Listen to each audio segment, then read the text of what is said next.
Hello YouTube. Over the coming days and weeks, I'm going to do a series of hopefully shorter videos around the 5-6 minute mark about individual things that Elite Dangerous needs to be improved upon by Frontier Developments going forth past 2.4. What are these other areas of gameplay that they need to be fleshed out, essentially, and how to do it, I think, within the framework of the game without having to necessarily add a lot of new overhaul mechanics.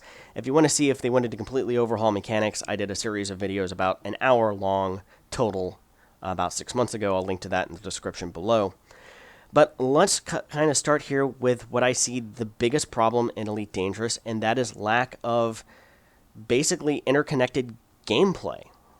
So a couple of things here. The other night, friends were playing Diablo 3, and they were doing dungeon raids, which is essentially the same activity over and over again, which a lot of people complain about Elite Dangerous. I do believe that dungeon raids in that game are procedurally generated, so each one, even though they're similar, is also slightly different each time you do it.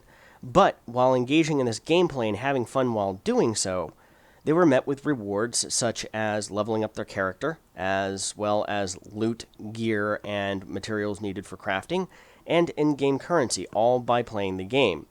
Now, I'm guessing that there's probably a way that they could lose money by not playing the game well through those instances, and that would be perfectly acceptable.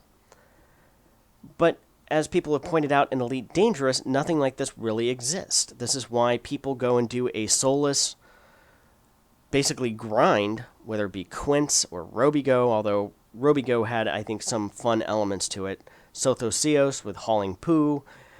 You know, it was one of those things that it's because they do this because then they want to get the big shiny ship with all the fancy equipment, and then once they've done that, they look around at the game and then go, then what? What am I supposed to do? The answer to that was supposed to be power play, but the way in which that was designed and implemented and then never gone back and revisited since, really, you know, that isn't the big thing. You know, there are reasons why not many people engage in that. What's there to do for the miners and for the traders? There's not much engagement in the background simulation in terms of the economic or really even political side of things. You maybe can adopt a minor faction for a while, but even then, it doesn't seem like you have any lasting impact on the game. And I think that that's what at least a large percentage of players are looking to do. That's why they've moved on to other games, and in the case of one YouTuber who was very popular with Elite Dangerous community, has moved on to, I think, Public Unknown, or Persons Unknown Battlegrounds, whatever the game is. Basically DayZ without the zombies. And, you know, basically in his comment section said, look, I don't think I'm coming back to Elite Dangerous because there's nothing left for me there. And I understand that.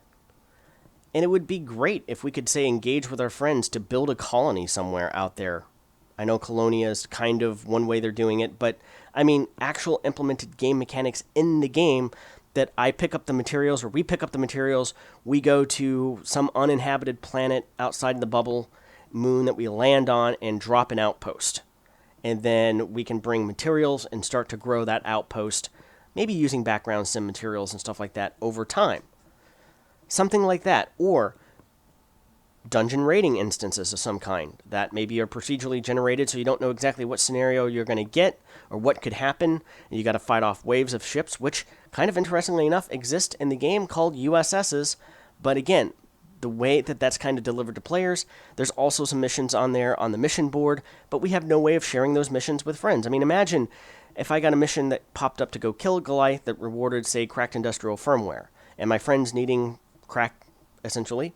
So I team up with him, we go do the mission, hopefully have fun doing it in the meantime. At the end of it, okay, maybe he doesn't get influence and reputation rewards, but he gets the 1,000,000 credits and 2 units of cracked industrial firmware, same as I do as a mission voucher. No different than with bounties or trade vouchers at this point.